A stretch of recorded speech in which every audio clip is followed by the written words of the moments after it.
नमो नमः सर्वेभ्यः। राम राम राम।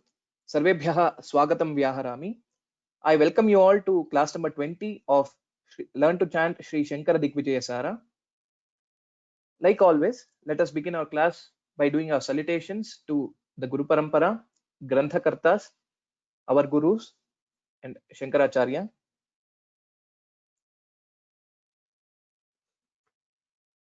गुरुरेव गतिर्गुरुमेव भजे गुरुणैव सहास्मि नमो गुरवे न गुरोः परमं शिशुरस्मि गुरोः मतिरस्ति गुरौ मम पाहि गुरो आपादमौलिपर्यन्तं गुरूणामाकृतिं स्मरेत् तेन विघ्नाः प्रणश्यन्ति सिद्ध्यन्ति च मनोरथाः ध्यानमूलं गुरोर्मूर्तिः पूजामूलं गुरोः पदम् मन्त्रमूलं गुरोर्वाक्यं मोक्षमूलं गुरोः कृपा शङ्कारूपेण मच्चित्तं पङ्कीकृतमभूद्यया किङ्करीयस्य सामाय शङ्कराचार्यमाश्रये।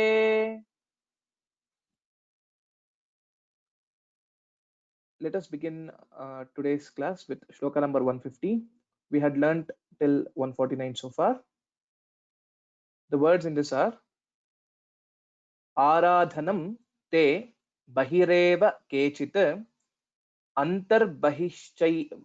बहिः च एकतमे अन्तरेव अन्तर्बहिश्चैकतमेऽन्तरेव अन्ये परे तु अम्ब त्वम्ब कदापि कुर्युः नैव त्वदैक्यानुभव एकनिष्ठाः भवैकनिष्ठाः will be the sandhi word. A few sandhi points to note. Aradhanante and other places there's nothing much to note on. Let us start learning this. Prithvi, please repeat after me.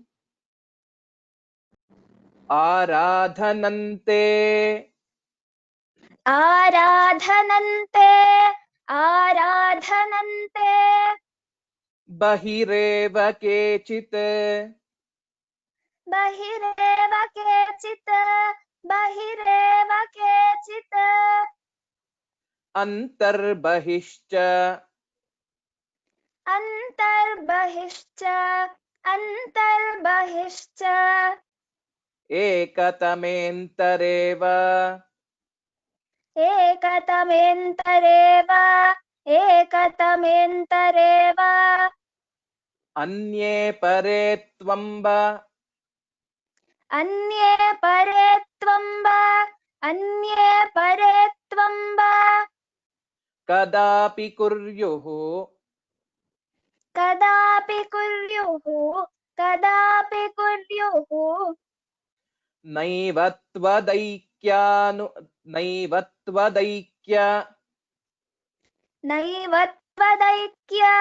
नैव त्वदैक्य अनुभवैकनिष्ठाः अनुभवैकनिष्ठाः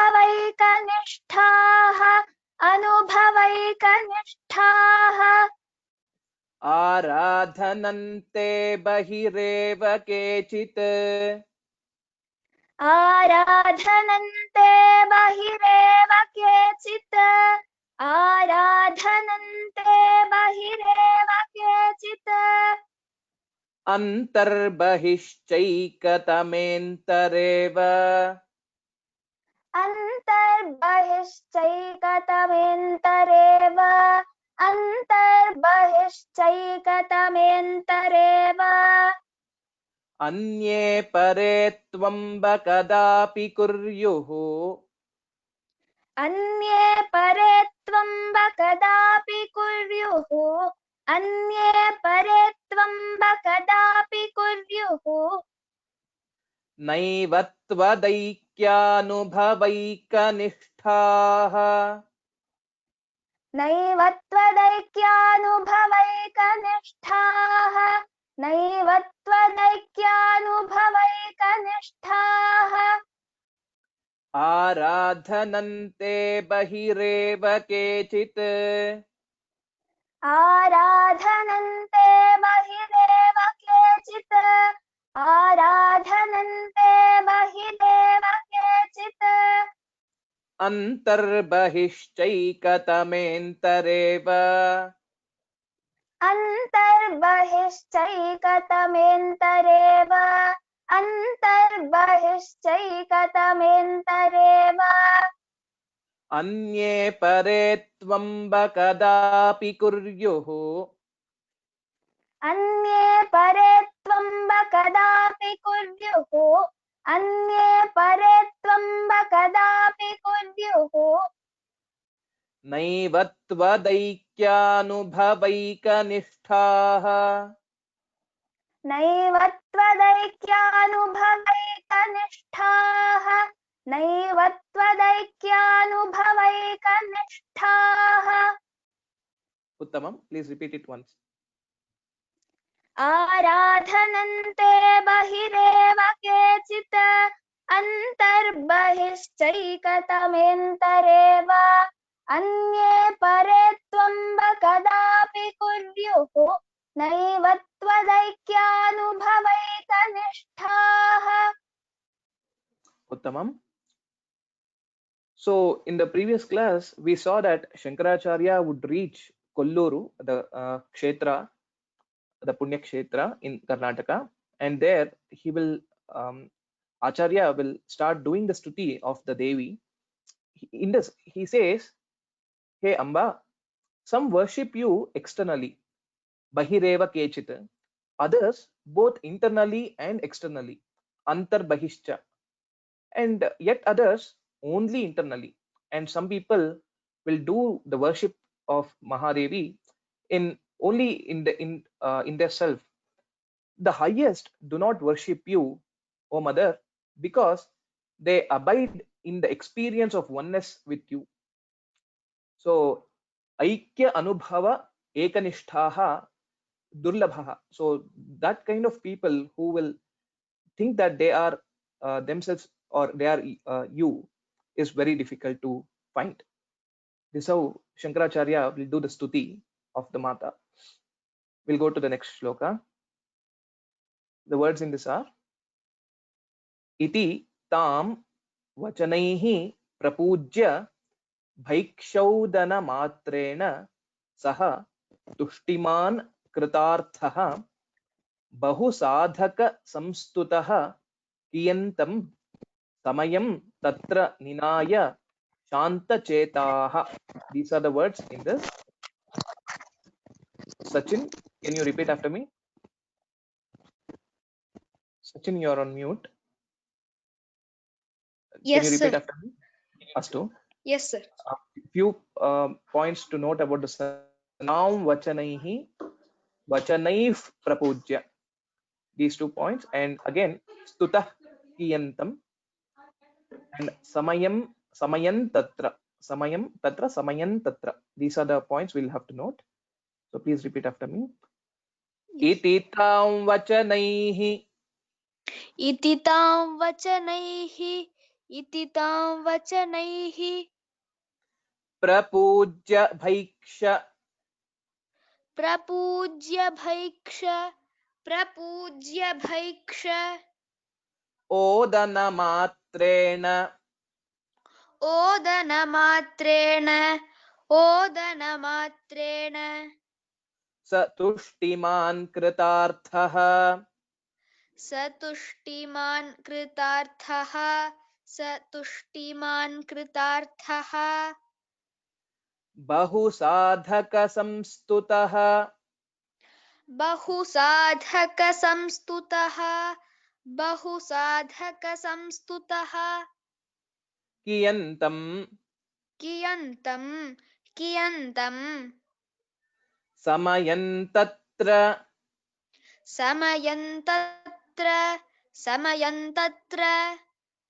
निनाय शान्तचेताः निनाय शान्तचेताः निनाय शान्तचेताः इति तां वचनैः प्रपूज्य इति तां वचनैः प्रपूज्य इति तां वचनैः प्रपूज्य भैक्षौदनमात्रेण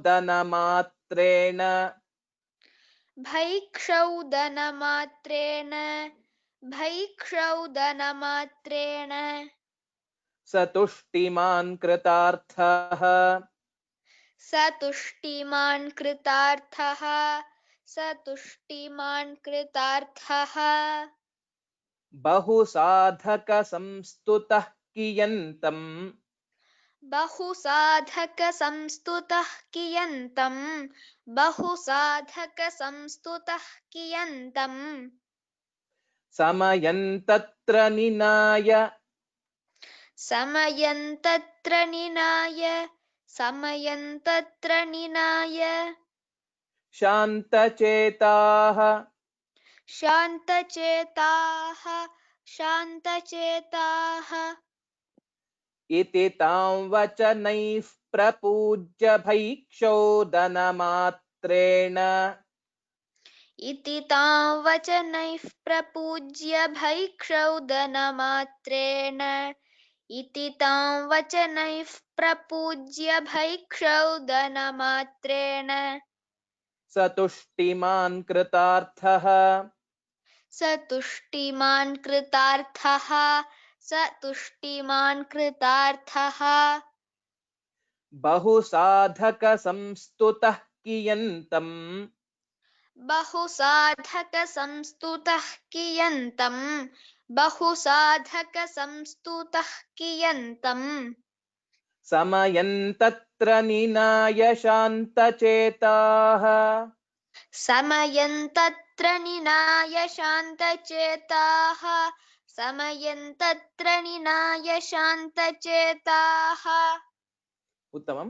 I will teach again the first two padas or the half shloka because there is a Sayukta, there is a Samasa and we'll have to tell it together.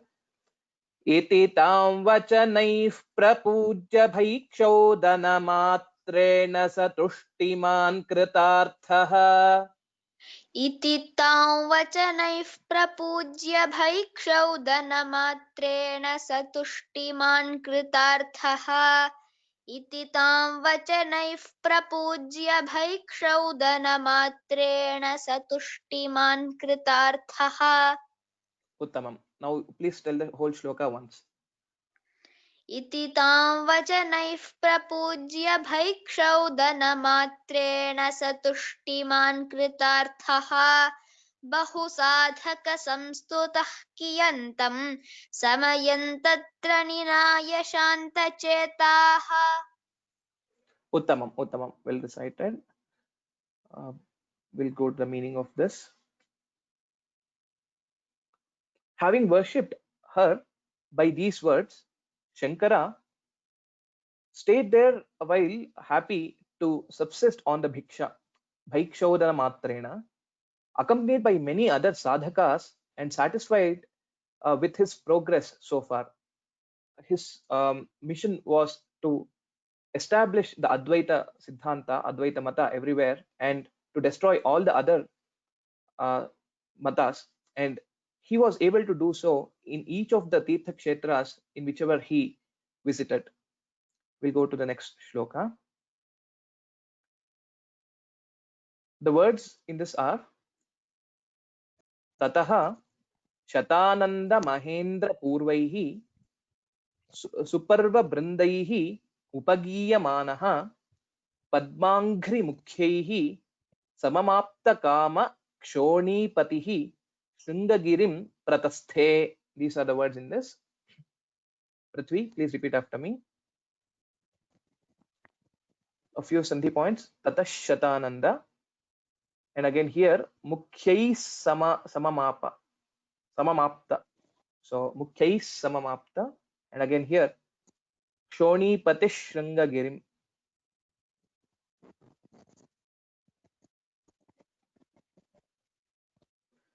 Tata Shatananda ततः शतानन्द महेन्द्रपूर्वैः महेन्द्रपूर्वैः सुपर्ववृन्दैः सुपर्ववृन्दैः उपगीयमानः उपगीयमानः पद्माङ्घ्रिमुख्यैः पद्माङ्घ्रिमुख्यैः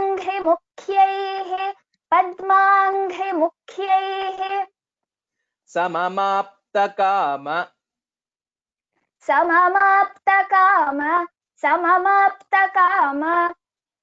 क्षोणीपतिः क्षोणीपतिः शृङ्गगिरिं प्रतस्थे शृङ्गगिरिं प्रतस्थे ततः शतानन्दमहेन्द्रपूर्वैः ततः शतानन्दमहेन्द्रपूर्वैः सुपर्ववृन्दैरुपगीयमानः सुपर्ववृन्दैरुपगीयमानः पद्माङ्घ्रिमुख्यैः सममाप्तकामक्षोणीपतिः पद्माङ्घ्रिमुख्यैः सममाप्तकामक्षोणीपतिः पद्माङ्घ्रिमुख्यैः सममाप्तकामक्षोणीपतिः शृङ्गगिरिं प्रतस्थे शृङ्गगिरिं प्रतस्थे ततः शतानन्दमहेन्द्रपूर्वैः ततः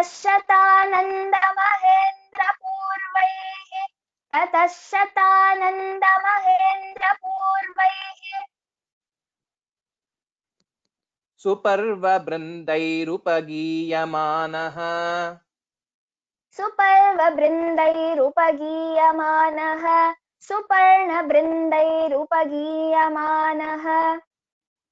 पद्माङ्घ्रिमुख्यैः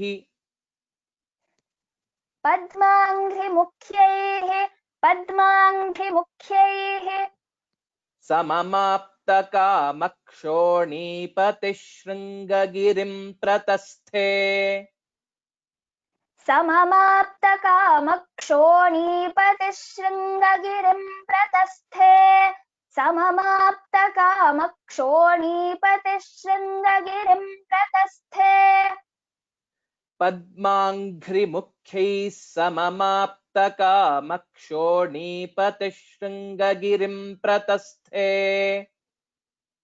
पद्माङ्घ्रिमुख्यैः सममाप्तकामक्षोणीपतिः शृङ्गगिरिं प्रतस्थे पद्माङ्घ्रिमुख्यैः सममाप्तकामक्षोणीपतिः शृङ्गगिरिं प्रतस्थे उत्तमम् प्लीज ततः शतानन्दमहेन्द्रपूर्वैः सुपर्ववृन्दैरुपगीयमानः पद्माङ्घ्रिमुख्यैः सममाप्तकामक्षोणीपतिः शृङ्गगिरिं प्रतस्थे उत्तमम्. Then the Lord of those who have fulfilled, that is passed beyond all the desires, that is Shankara, who is praised by Vishnu, Indra and all the other gods, left for Sringeri or Shringagiri with his disciples, beginning with Padmapada. Padmangri, Angri means Pada in Sanskritam, and Padmangri Mukhyehi means they are enumerating all his Shishyas or the Pradhana Shishyas and Padmapada and others. So Shankaracharya has now come to Shringagiri, the present day Sringeri. Let us see what will happen there. The next shloka, the words in this are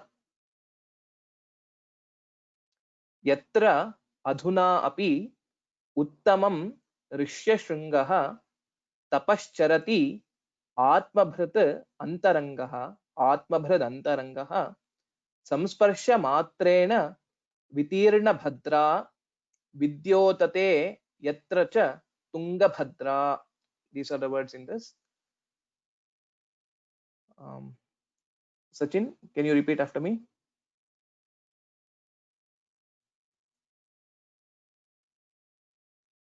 You're on self mute, Sachin. Yes, sir. यत्राधुनापि यत्राधुनापि उत्तममृष्यशृङ्गः उत्तममृष्यशृङ्गः तपश्चरत्यात्मभृत् तपश्चरत्यात्मभृत् अन्तरङ्गः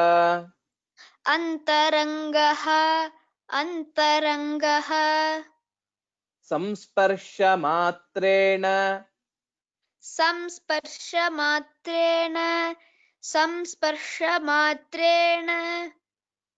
वितीर्णभद्रा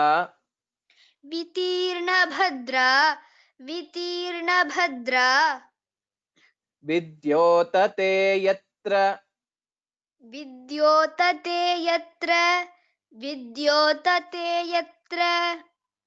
च तुङ्गभद्रा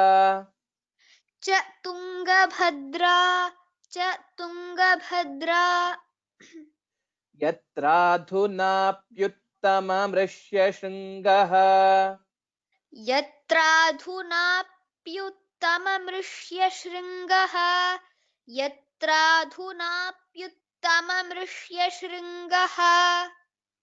तपश्चरत्यात्मभृदन्तरङ्गः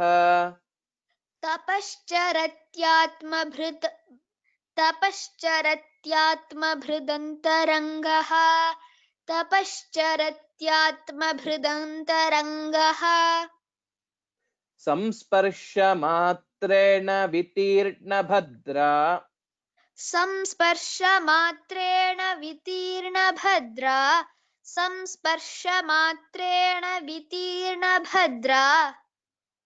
विद्योतते यत्र च तुङ्गभद्रा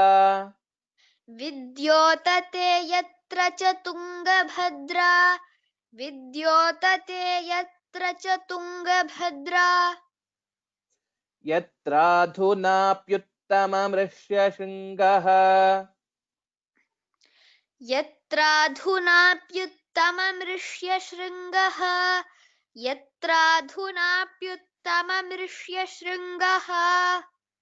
तपश्चरत्यात्मभृदन्तरङ्गः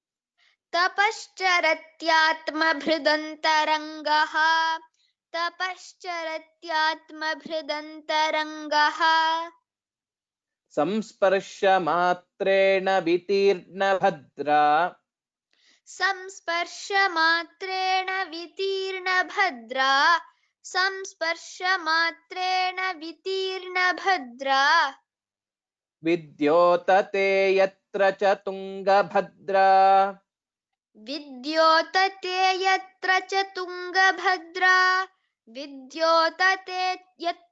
तुङ्गभद्रा उत्तमम्. Please tell it once.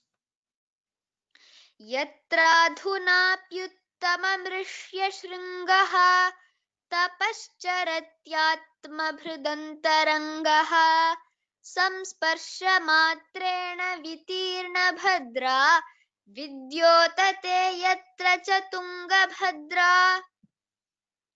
उत्तमम्.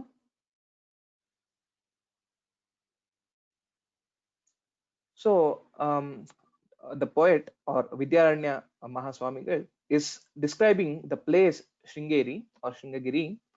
So he says there even now Adyapi Yatra Adhunapi, the great Rishishringa, whose reference is also present in Ramayana.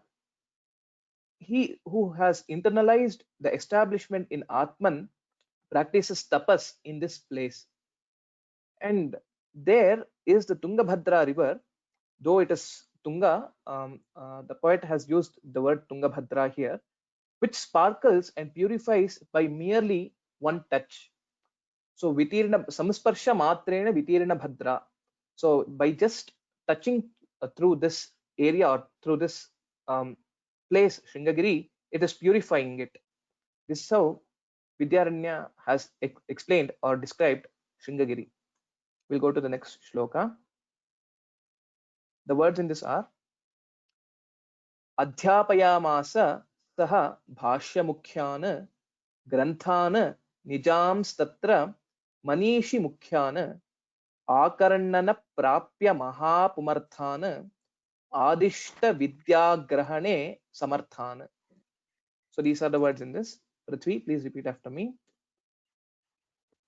Adhyapayamasa Adhyapayamasa. Adhyapayamasa. sabhashyamukhyan Sabhashyamukhyan. Sabhashyamukhyan. granthan nijamstatra Granthan nijamstatra. Granthan nijamstatra. manishi mukhyan Manishi mukhyan. Manishi mukhyan. akarannana Akarnana. Akarnana. prapya mahapumarthan Prapya mahapumarthan. Prapya mahapumarthan. adishta vidyagrahane Adishta vidyagrahane. Adishta vidyagrahane. samarthan Samarthan. Samarthan. adhyapayamasa sabhashyamukhyan Adhyapayamasa sabhashyamukhyan. Adhyapayamasa sabhashyamukhyan. granthan nijamstatra manishi mukhyan Granthan nijamstatra manishi mukhyan. Granthan nijamstatra manishi mukhyan. akarannana prapya mahapumarthan Akarnana prapya mahapumarthan. Akarnana prapya mahapumarthan. adishta vidyagrahane samarthan Adishta vidyagrahane samarthan. Adishta vidyagrahane samarthan. adhyapayamasa sabhashyamukhyan Adhyapayamasa sabhashyamukhyan. Adhyapayamasa sabhashyamukhyan. granthan nijamstatra manishi mukhyan Granthan nijamstatra manishi mukhyan. Granthan nijamstatra manishi mukhyan. akarannana prapya mahapumarthan Akarnana prapya mahapumarthan. Akarnana prapya mahapumarthan. adishta vidyagrahane samarthan Adishta vidyagrahane samarthan. Adishta vidyagrahane samarthan. Uttamam. Please tell it once. Adhyapayamasa sabhashyamukhyan. Granthan nijamstatra manishi mukhyan. आकर्णन प्राप्य महापुमर्थान् आदिष्ट विद्याग्रहणे समर्थान्. Uttamam. There at Sringagiri, Sri Shankara taught his commentaries and other principal works to the wisest. Just by hearing them, they who were able to grasp this knowledge were able to attain the highest goal. So, just by listening to this great knowledge which Shankaracharya explained and gave it out of grace, they were able to achieve the moksha, basically the highest goal of human life. Pumarthan is nothing but the Purushartha. Mahapurushartha is nothing but the Dharma, Artha, Kama, and the last one, which is Moksha. They were able to attain even the highest goal. We'll go to the next shloka. The words are Mandaksha Namram Kalayanna Shesham Kalayanna Ashesham Kalayanna Shesham Paranudat Pranita Mamsya Shesham Nirasta Jiveshwarayoho Vishesham Nirasta Jiveshwarayor Vishesham Vyachashta Vachaspati Nirvishesham. These are the words. Sachin, can you repeat after me? Yes, sir. A few sandhi points. Namram Kalayan, Namrang Kalayan, it will become. So repeat after me. Mandaksha Namram Mandakshanamram, Mandakshanamram, Kalayanna Shesham Kalayanna Shesham, Kalayanna Shesham, Paranudat Paranudat, Paranudat, Pranitamamse Shesham Pranitamamsya Shesham, Pranitamamsya Shesham, Mamsya. Okay, it's not Mansya. Pranitamamsya Shesham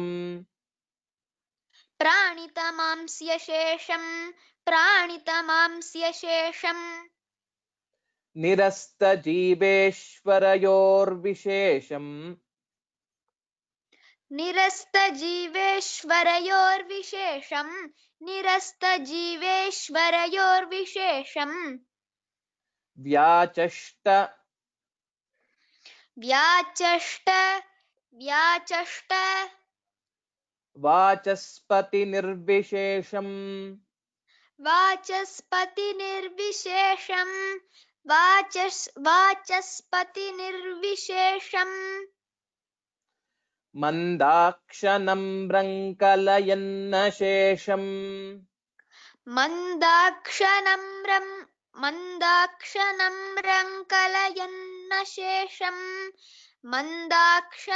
रङ्कलयन्नशेषं Paranudat Pranitamamsya Shesham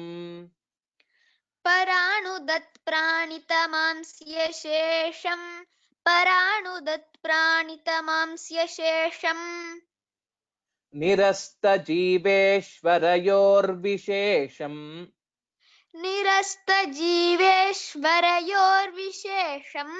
निरस्तजीवेश्वरयोर्विशेषं Vyachashta Vachaspati Nirvishesham व्याचष्टवाचस्पतिनिर्विशेषं Mandakshanam Brankalayanna Shesham मन्दाक्षणं रङ्कलयन्नशेषं मन्दाक्षणं रङ्कलयन्नशेषं Paranudat Pranitamamsya Shesham पराणुदत्प्राणितमांस्य शेषं पराणुदत्प्राणितमांस्य शेषं Nirasta Jiveshwarayor Vishesham निरस्तजीवेश्वरयोर्विशेषं निरस्तजीवेश्वरयोर्विशेषं व्याचष्टवाचस्पति निर्विशेषम् व्याचष्टवाचस्पतिनिर्विशेषम् व्याचष्टवाचस्पतिनिर्विशेषम् उत्तमम्. Please tell it once. मन्दाक्षनं रङ्कलयन्न शेषम् पराणुदत्प्राणितमांस्य शेषम् निरस्तजीवेश्वरयोर्विशेषम् व्याचष्टवाचस्पतिनिर्विशेषम् Uttamam.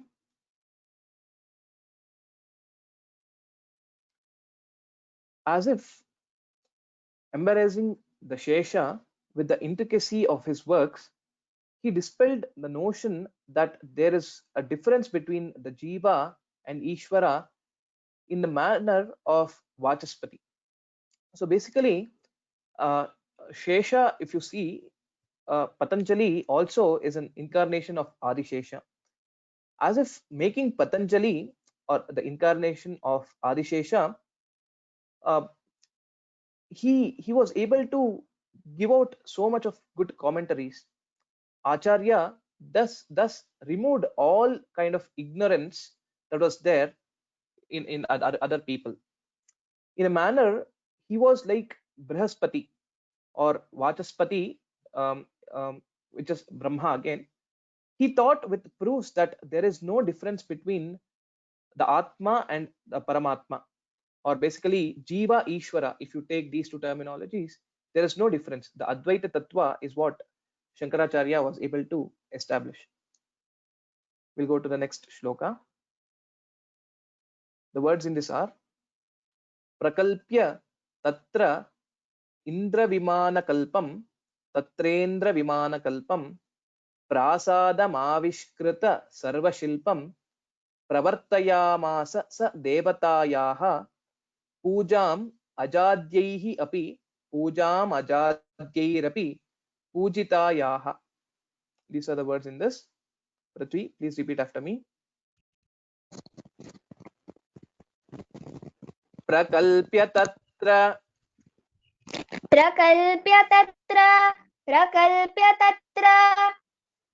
Indravimana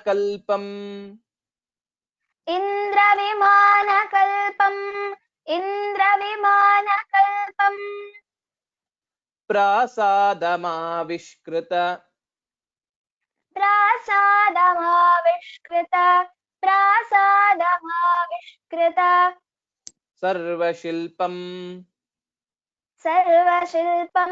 sarvashilpam Pravartayamasa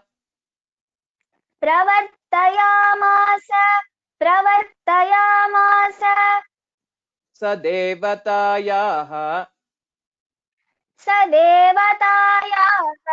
sadevatayaha Pujamajadyairapi pujamajadyairapi Pujitayaha pujitayaha Prakalpya Tatrendra Vimana Kalpam prakalpya tatrendravimanakalpam Prasadamavishkrita Sarvashilpam prasadamavishkrita sarvashilpam Pravartayamasa Sadevatayaha pravartayamasa sadevatayaha Pujamajadyairapi Pujitayaha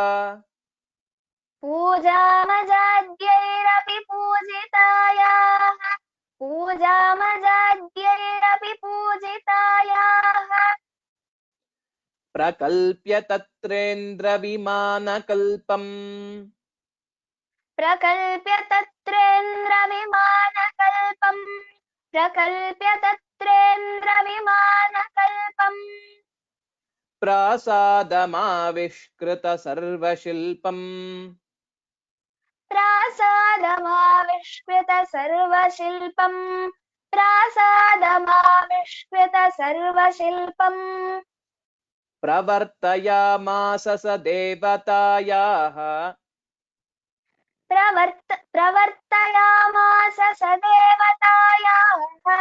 प्रवर्तयामास स देवतायाः पूजामजाद्यैरपि पूजितायाः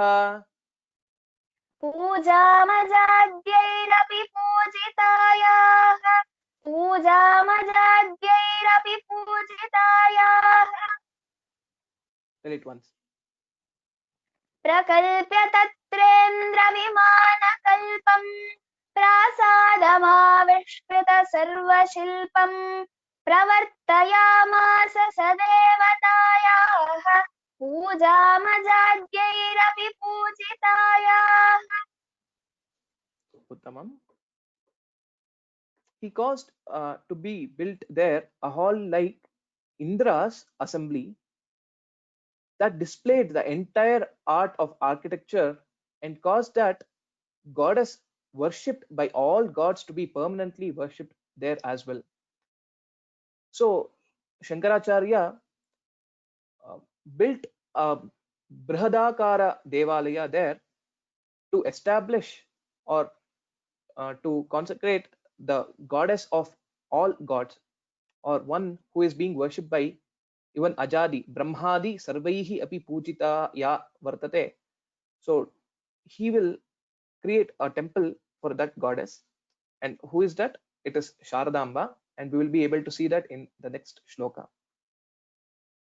The words in this are Ya Sharadambeti Abhidham Vahanti Kritam Pratignyam Pratipalayanti Adyapi Shringeri Pure Vasanti Pradyotate Abhishta Varan Dishanti. These are the words. Sachin, please repeat after me. Few Sandhi points to note here are Abhidham Vahanti, and then that is the one which we'll have to note. Ya Sharadambeti yeah शारदाम्बेति yeah शारदाम्बेति Abhidham Vahanti अभिधां वहन्ति अभिधां वहन्ति Kritam Pratignyam कृतां प्रतिज्ञां Pratipalayanti प्रतिपालयन्ति Adyapi अद्यापि Shringeri Pure Vasanti शृङ्गेरिपुरे वसन्ति Pradyotate प्रद्योतते Abhishtavaraan Dishanti अभीष्टवरान् दिशन्ति Ya Sharadambetyabhidham Vahanti या शारदाम्बेत्यभिधां वहन्ति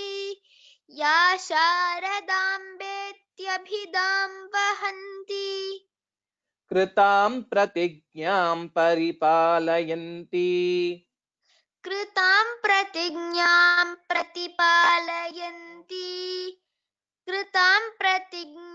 प्रतिपालयन्ति Adyapi Shringeri Pure Vasanti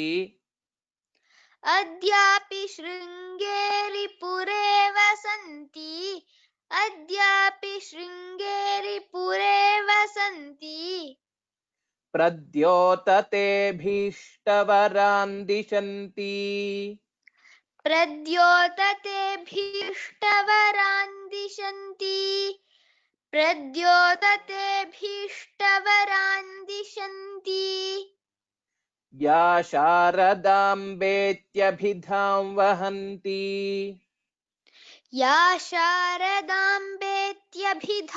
वहन्ति या शारदाम्बेत्यभिधां वहन्ति कृतां प्रतिज्ञां प्रतिपालयन्ति कृतां प्रतिज्ञां प्रतिपालयन्ति कृतां प्रतिज्ञां प्रतिपालयन्ति अद्यापि शृङ्गेरि पुरे वसन्ति अद्यापि शृङ्गेरिपुरे वसन्ति अद्यापि शृङ्गेरिपुरे वसन्ति प्रद्योतते भीष्टवरान् दिशन्ति प्रद्योतते भीष्टवरान् दिशन्ति प्रद्योतते भीष्टवरान् दिशन्ति Tell it once. या शारदाम्बेत्यभिधां वहन्ति कृतां प्रतिज्ञां प्रतिपालयन्ति अद्यापि शृङ्गेरिपुरे वसन्ति प्रद्योतते भीष्टवरान् दिशन्ति उत्तमम्.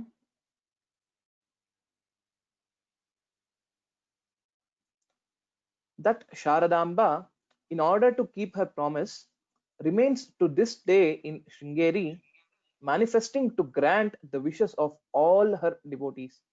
If you can remember the prasanga from the Vada between Mandala Mishra and Shankaracharya, Ubhaya Bharati was the judge, and once Shankaracharya won over Mandala Mishra, she will go back to the Swargaloka or Brahmaloka. And during that time, Shankaracharya would request her so that he can establish Sharadamba in one of the Punya Kshetras that he will be visiting in near future, which was Sringeri, which was in his mind. And Sharadamba, Ubhaya Bharati agreed to it. And that is a promise that is being referred to in this particular shloka. We'll go to the next shloka. The words in this are Chittanuvarti Nijadharmachari Bhutanukampi Tanuvagvibhutihi Kaschit Vineyah Ajani Deshikasya Yam Totakacharyam Udaharanti. These are the words. Prithvi, please repeat after me. One sandhi point to notice. Yam Totaka, Yan Totaka, it will become Chittanuvarti चित्तानुवर्ते चित्तानुवर्ते Nijadharmachari निजधर्मचारी निजधर्मचारी Bhutanukampi भूतानुकम्पी भूतानुकम्पी Tanuvagvibhutihi तनुवाग्विभूतिः तनुवाग्विभूतिः Kaschid Vineyojani कश्चिद्विनेयोजनि कश्चिद्विनेयोजनि Deshikasya देशिकस्य देशिकस्य Yantotakacharyam यन्तोटकाचार्यम् Udaharanti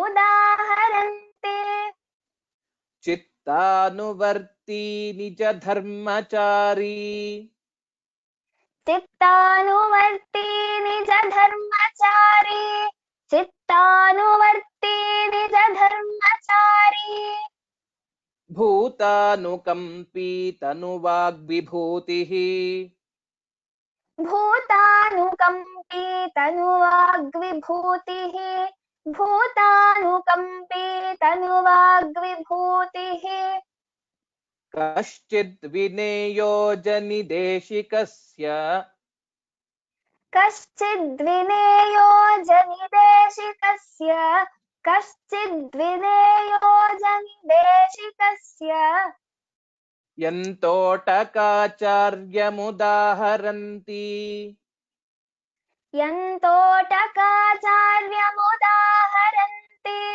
यन्तोटकाचार्यमुदाहरन्ति चित्तानुवर्ती निजधर्मचारी चित्तानुवर्ती निजधर्मचारी चित्तानुवर्ती निजधर्मचारी भूतानुकम्पी तनुवाग्विभूतिः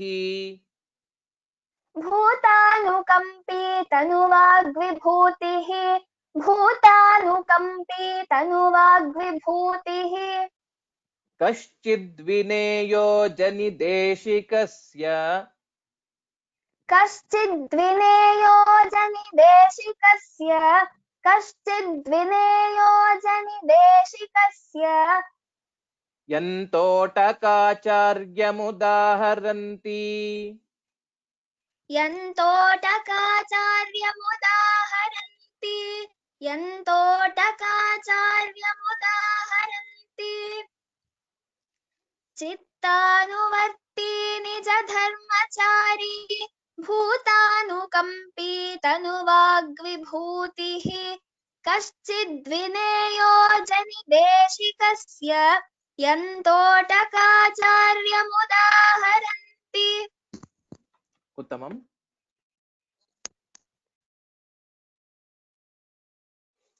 Totakacharya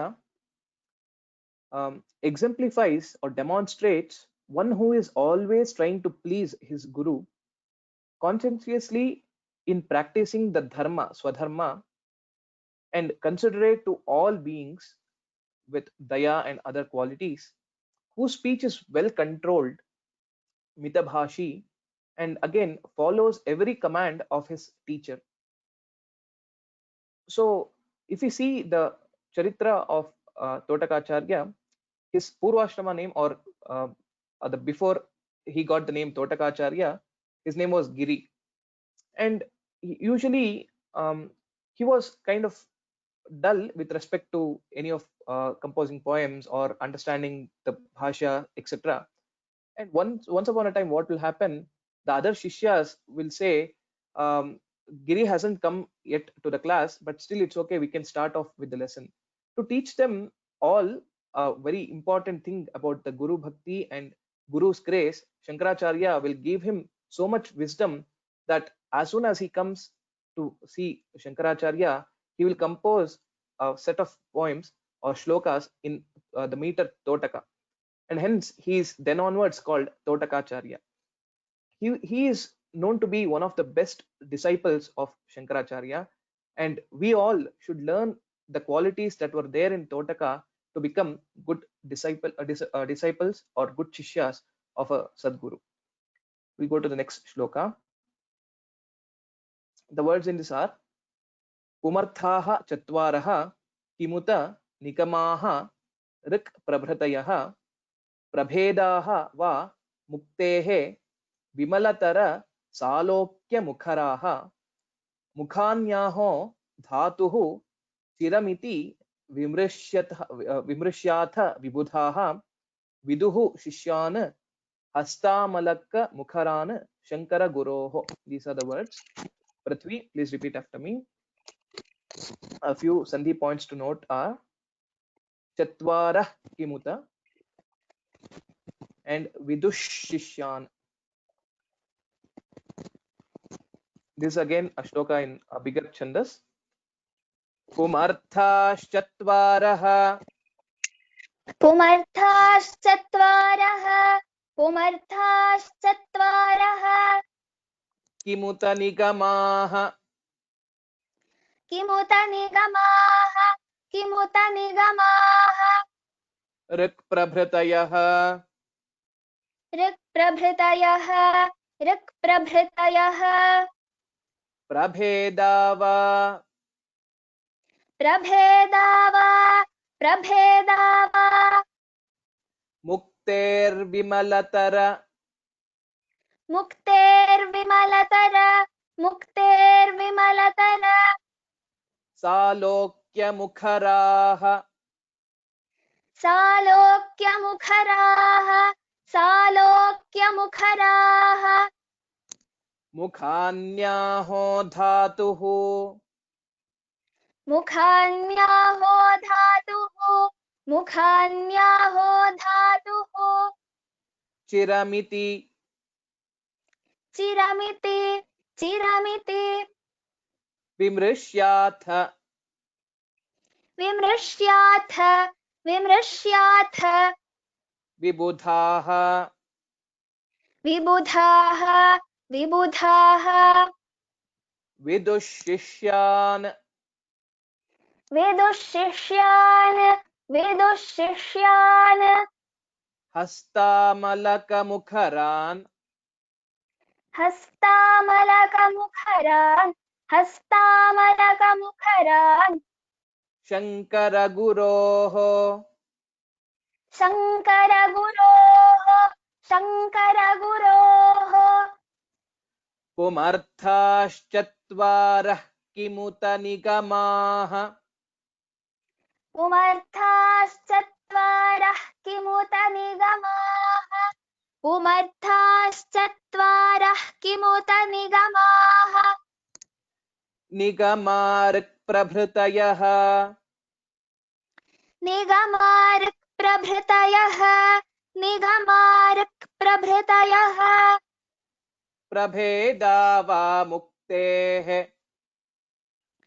प्रभेदा वा मुक्तेः प्रभेदा वा मुक्तेः विमलतरसालोक्यमुखराः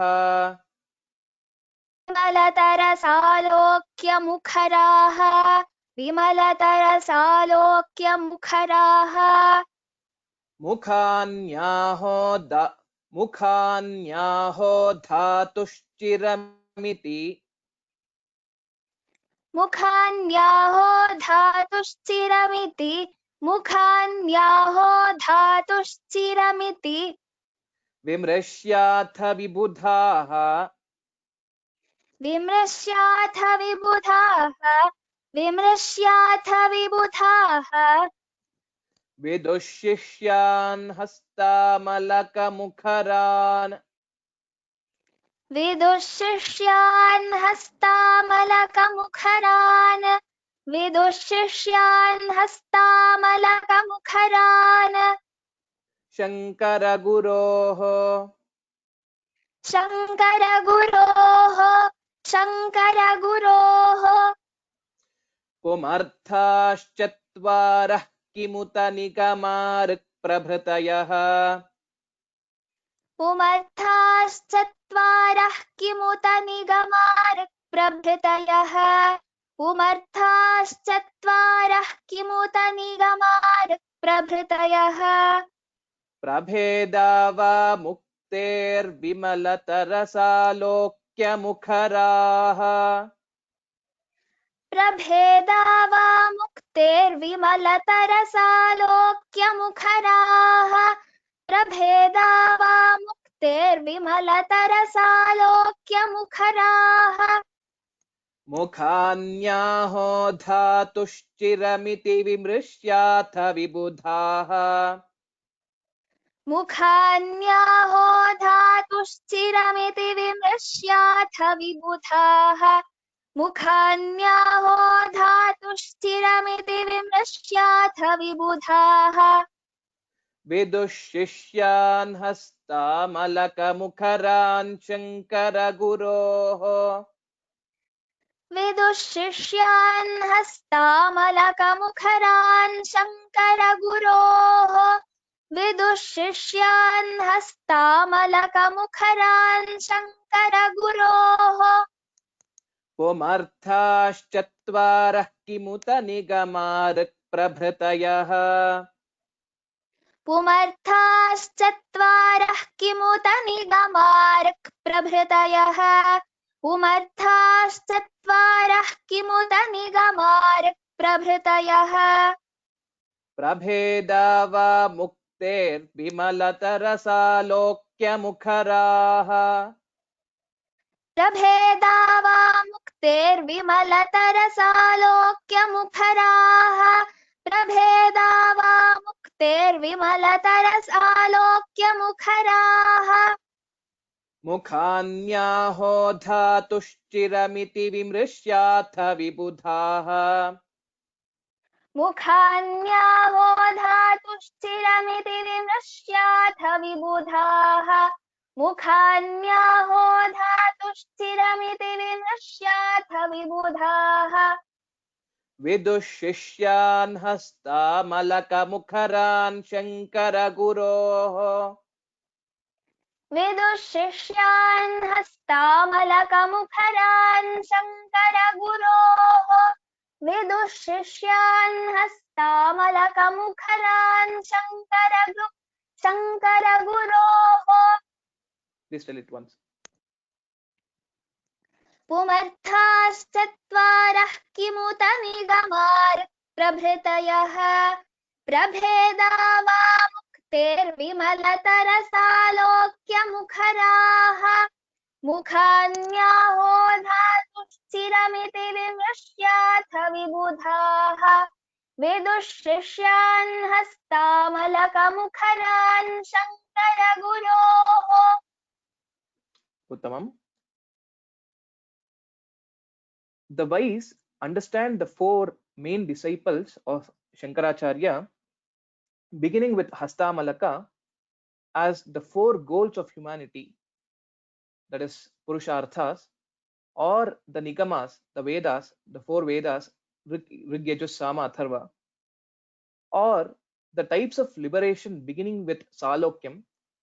The four steps in liberation, which is named, also we can get a reference in Saundar Lahari and other granthas, are the Salokya, Samipya, Sarupya, and Sayujya. These are the four stages of liberation, the Sayujya being the highest of in the order, and or they can also be considered as the four faces of Brahma. In general, Brahma is depicted with the four faces, Chaturmukha. In this way, Hastamalaka and the four Shishyas and other three, these four Shishyas of Shankaracharya were like this. This is how the Kavi is trying to explain. With this, we can conclude today's class. I will tell all the shlokas that we have learned so far in today's class, and there are a couple of announcements to be made, and then we will do the revision.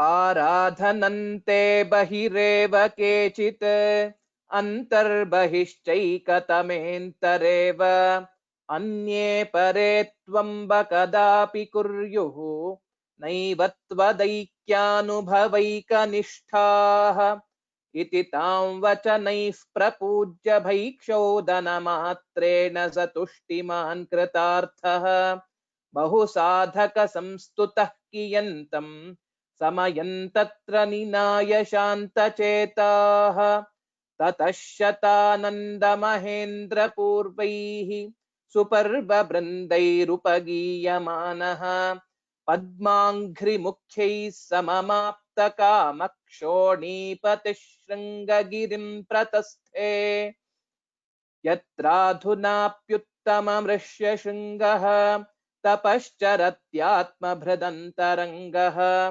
संस्पर्शमात्रेण वितीर्णभद्रा विद्योतते यत्र च तुङ्गभद्रा अध्यापयामास स भाष्यमुख्यान् ग्रन्थान् निजांस्तत्र मनीषिमुख्यान् आकर्णन प्राप्य महापुमर्थान् आदिष्टविद्याग्रहणे समर्थान् मन्दाक्षनम्रङ्कलयन्न शेषं पराणुदत्प्राणितमांस्य शेषं निरस्तजीवेश्वरयोर्विशेषं व्याचष्टवाचस्पतिनिर्विशेषं प्रकल्प्य तत्रेन्द्रविमानकल्पं प्रासादमाविष्कृत सर्वशिल्पं प्रवर्तयामास स देवतायाः पूजामजाद्यैरपि पूजितायाः या शारदाम्बेत्यभिधां वहन्ति कृतां प्रतिज्ञां प्रतिपालयन्ति अद्यापि शृङ्गेरिपुरे वसन्ति प्रद्योतते भीष्टवरान् दिशन्ति चित्तानुवर्ती निजधर्मचारी भूतानुकम्पी तनुवाग्विभूतिः कश्चिद्विनेयो जनिदेशिकस्य यन्तोटकाचार्यमुदाहरन्ति पुमर्थाश्चत्वारः किमुत निगमार्क् प्रभृतयः प्रभेदा वा मुक्तेर्विमलतरसालोक्यमुखराः मुखान्याहो धातुश्चिरमिति विमृश्याथ विबुधाः विदुशिष्यान् हस्तामलकमुखरान् शङ्कर गुरोः. These are the shlokas that we learned today. I have an announcement to make. This is related to one more course which has been uploaded recently in the last week. This is again related to the course that is currently ongoing. The course which we are learning now is Learn to Chant Sri Shankara Digvijaya Sara, and I'm explaining the brief meaning of the shlokas in English. An attempt was made similarly during the Shankara Jayanti this year, and I have recorded the shlokas and along with it the Vyakhyana or the commentary in Kannada written by Mahamahopadhyaya Vidwan Ranganatha Sharma.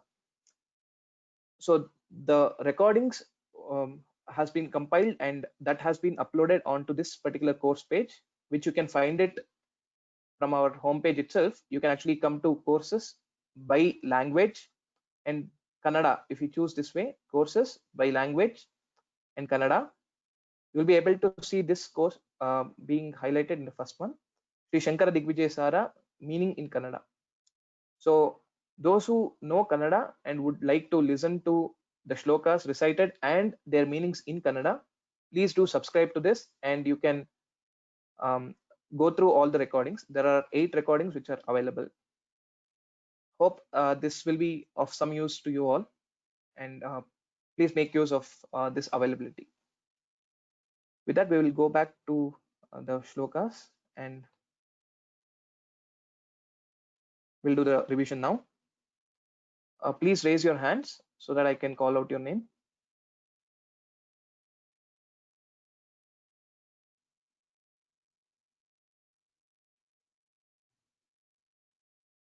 Mohana Sundarajan. Can you hear me, sir? Yes, namaste. Namaste, sir. Ram Ram. Ram Ram Ram. Mahodaya. Aradhanante bhagirev kechit antarbhagicche katamentareva अन्ये परे त्वम्बकदापि कुर्युः नैवत्वदैक्यानुभवैकनिष्ठाः. Very good. Well recited. Thank you very much for the excellent teaching, Mahodaya. We are all very blessed to have you as our Guruji. Thank you. Thanks a lot. Every time I wanted to tell, but I used to forget. So this time I thought of making it to announce it, sir. It's all Guru's grace. That's what is driving all these things. Okay. Dhanyawada. Thanks Dhanyawada. Dhanyawada. Namaste. Namaste. Next, Balu Agrahara. Namaskara Mahodaya. Namaste. Namaskara Mahodaya. Yes, I can hear. Iti tam vachanaih prapujya bhaikshodanamatreena satushtiman krithartah bahusadaka samstutah kiyantam गमयन् तत्र निनाय शान्तचेताः. Uttamam. So except for one or two places of Mahaprana, otherwise the pronunciation was good. Dhanyavadaha. Next, Bhushini PV.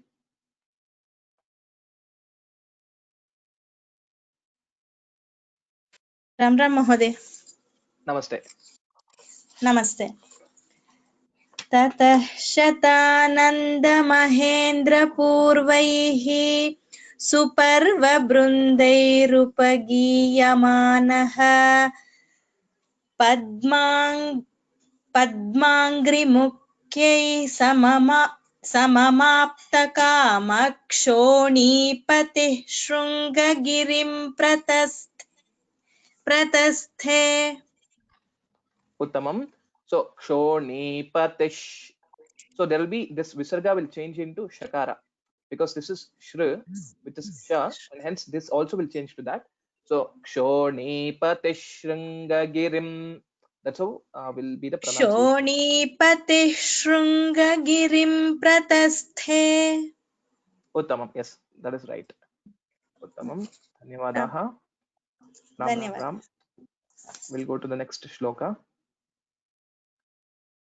Mohana Valambe. नमो नमः महोदय. Namaste. यत्राधुनाप्युत्तममृष्य शृङ्गः तपश्चरत्यात्मभृदन्तरङ्गः संस्पर्शमात्रेण वितीर्णभद्रा विद्योतते यत्र च Tungabhadra. Uttamam, Uttamam. Only one point that I noted was the pronunciation of letter Nakara. I know you have some issue, like I mean to exactly pronounce it with like na, but maybe it somewhere stands between Nakara and Nakara. Which one, Mahoday? Which one? Nakara. This whatever I have highlighted. Trena. It's Trena, Yeah. correct? Yeah, Samsparshamatreena vitirna bhadra. Is that correct? That's right. That's right. So the exact pronunciation of that letter will be na.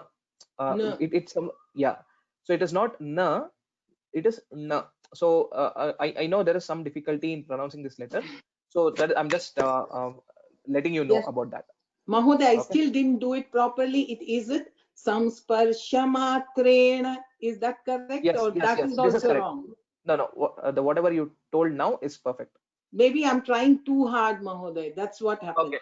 Samsparshamatreena vitirna bhadra vidyotate yatra cha tunga bhadra. Is that correct? Or that is also Yeah. wrong? Right. Yeah. No. It is right.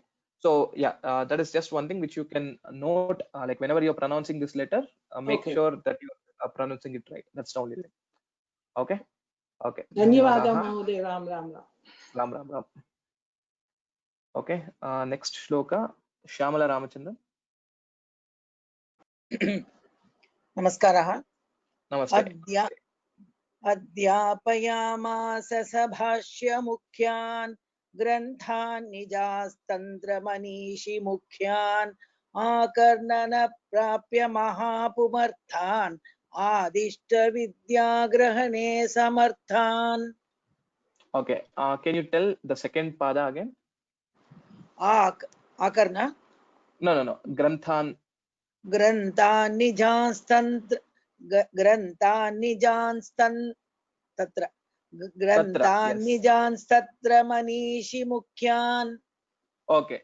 So in the first time you said this as tantra, so that is why I Okay. just marked it. So and one more thing to know here is Granthan Nijams Tatra. So this whatever Anuswara is there, we'll have to pronounce it as Nijams Tatra. Makara only will be coming. Okay. It is not ग्रन्थान् निजांस्तत्र निजांस्तत्र तत्र. It's not Nijan. It's not Nakara. It will be Makara only. Nijam. So we'll have to close our lips. निजांस्तत्र. Yes. That is the right way to pronounce this. So basically, if you split it, it is Granthana Nijan Tatra. Due to a sandhi, it will be changed to Nijams Tatra. Yeah. So that is the technical aspect. Okay. Dhanyavadaha. Others, please raise your hand. I will call others next. Ananta Krishna Mahodaya.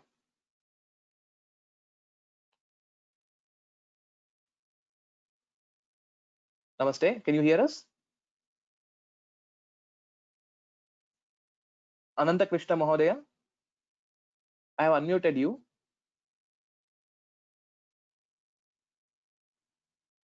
I think there may be some technical issue. I see it is being unmuted, but I'm unable to hear Ananta Krishna. We'll call out the next person. Mohana Sundarajan. Yeah. Ram Ram Mahodaya. Namaste. Mandakshanamram kalayanna shesham paranudat pranitamamamsa shesham nirasta jiveshwara yorvashesham vyachashta vachaspati nirvashesham Okay, 2 points. mandakshanamram. So this one. Once more, sir. Mandakshanamram kalayanna shesham paranudatta pranitam pranadudatta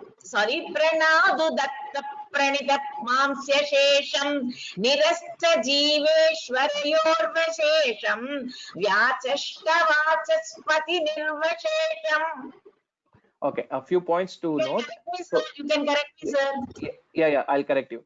So paranudat, it's not pra, it is paranudat. Yeah, paranudat pranita mamsya shesham. Okay. Pranita Paranudatta pranita mamsya shesham. Okay. Okay, you are actually telling one extra takara. Paranudat pranita. That's it. Yeah. Paranudat pranita mamsya shesham. Uttamam. That is correct. And again, in the last line as well, Vachaspati nirvishesham. You are saying it as nirva. It is Nirvishesham. Yeah. Okay. Vyachashta vachaspati nirvishesham. Uttamam. Nirvishesham. Yes, sir. Thank you, sir. Thank you, Mahodaya. Okay. Dhanyavada. Dhanyavada. Astu. Dhanyavadaha. Next, Balu Agrahara.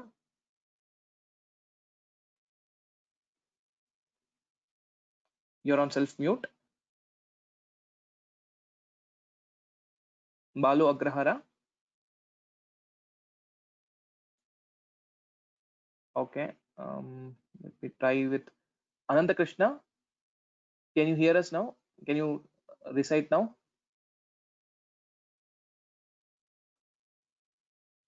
Ananta Krishna. Namaste. Namaste.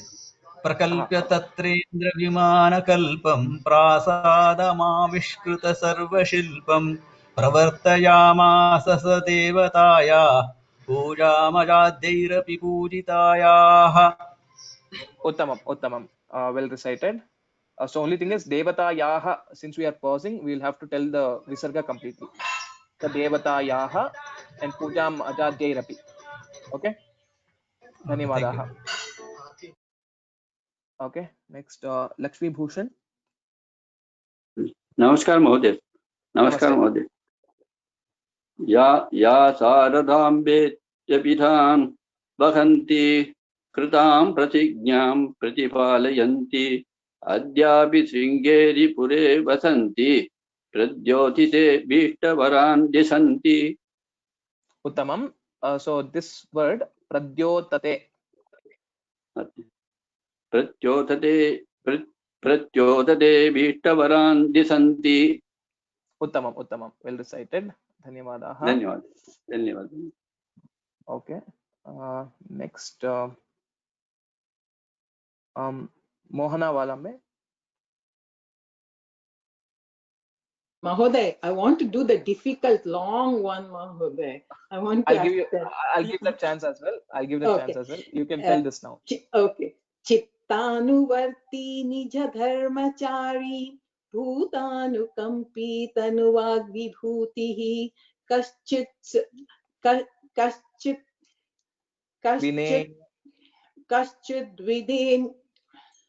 कश्चिद् विनेयो जनिदेशिकस्य यं तोटकाचार्यमुदाहरन्ति Uttamam, Uttamam. Well recited. कश्चिद् विनेयो जनिदेशिकस्य. Is that okay? That's right. Yes, that's right. Dhanyavadaha. I will give you chance for the next shloka as well after asking one more student. Okay. So, Chakradhar NR. Namaskara Mahodaya. Namaste. पुमर्थाश्चत्वारः किमुत निगमारुप्रभृतयः प्रभेदा वा मुक्तेर्विमलतरसालोक्यमुखराः मुखान्याहो धातुश्चिरमिति विमृश्याथ विबुधाः विदुःशिष्यान् हस्तामलकमुखरान् शङ्करगुरोः. Uttamam. Very well recited. Dhanyavadaha. Okay, I will ask maybe one or two more students as well for this shloka, and we will have to wind up the class because we are running out of the time. Okay, Mohana Valambe, now you can tell this shloka as well. And next I will ask one more student and we will wind up. पुमार्त चत्वारः किमुत निगमारुप्रभृत्यः प्रभेदा वा मुक्तोर्विमलतरसालोक्यमुखराः मुखान्याहो धातुश्चिरमिति विमृश्याथ विबुधाः विदुःशिष्यान् हस्तामलकमुखरान् शङ्करगुरोः. Uttamam. A few points where you made mistakes were Rik Prabhratayah. So that was that word. And then again, Mukter Vimala, not Muktor. Mukter Vimala. So maybe by practicing, we'll be able to get it. Mahoday, I wanted to do this because I find that word, that Ruk Pravrataya, I was not getting it. That's why I wanted you to give me the chance. Okay, no problem. So maybe by listening a few more times, you will again be getting and it. Again, yes. Dhanyavadam. Okay. Dhanyavadaha. And last student, I'll ask Sushila Subramanian.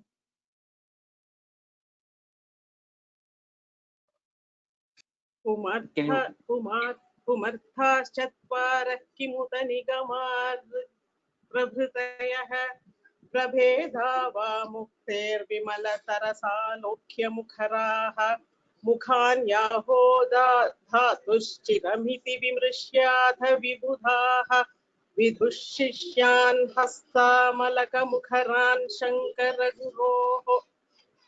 Uttamam. Well recited. Dhanyavadaha. Okay, with that we will wind up today's class. Again, Sarvebhyaha Ram Dhanyavadaha. Bhava Shankara Deshika Me Sharanam. Namo Namaha. If you have any questions, please write it to raghu.vyoma@gmail.com, and the course material will be uploaded onto sanskritfromhome.in webpage and as well as in the Vyoma Samskrita Pathshala YouTube channel. If you want to connect to me for any other queries or discussion, etc., please drop a mail to raghu.vyoma@gmail.com, and from there we can take it further. Again, Dhanyavadaha. We'll meet again on next Wednesday.